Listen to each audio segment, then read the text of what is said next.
ఒకప్పుడు తమిళనాడు అంటే కాంగ్రెస్ పార్టీ తప్పించి మరొకటి లేదు. ఆ తర్వాత ప్రాంతీయ పార్టీలు పుట్టుకొచ్చినాయి. అందులో ద్రవిడ మున్నేట్ర కజగం ఒకటి, ఆల్ ఇండియా అన్నా ద్రవిడ మున్నేట్ర కజగం ఒకటి. ఒకటి కరుణానిధి, ఇంకొకటి జయలలిత. వాళ్ళిద్దరి మధ్యలో ఎవ్వరు సక్సెస్ కాలేకపోయారు.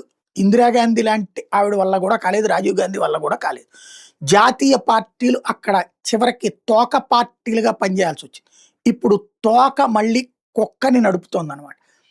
కాంగ్రెస్ పార్టీ డీఎంకేని గట్టిగా ఒత్తిడి తెచ్చి మొన్న కొంత ఎక్కువ స్థానాలు సంపాదించుకుంది. ఇప్పుడు భారతీయ జనతా పార్టీ క్రమంగా పుంజుకుని మొన్నటిసారి 12% ఓట్లు సాధించుకోగలిగింది. వాస్తవం క్రిందటిసారి అన్నామలైకి ఛాన్స్ ఇచ్చారు అమిత్ షా. సింగిల్గా పోటీ చేసి గెలుస్తాం అన్నటువంటి నేపథ్యం. కాకపోతే గెలవడం అయితే సాధ్యం కాలేదు. కంటిన్యూగా జరిగినటువంటి పరిణామాల్లో ఒక సీరియస్ సిచ్యుయేషన్ అయితే చోటు చేసుకుంది.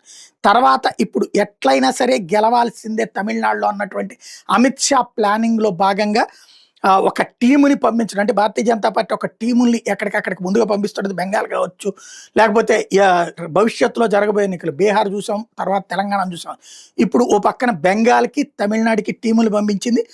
ఆ టీముల్లో ప్రధానమైనటువంటి అంశం వాళ్ళకి టార్గెట్ ఇవ్వడం. 234 స్థానాలు ఉన్నటువంటి తమిళనాడులో కనీసం 210 సీట్లు సాధించాలన్నటువంటి లక్ష్యంతో టీములు పంపించారు.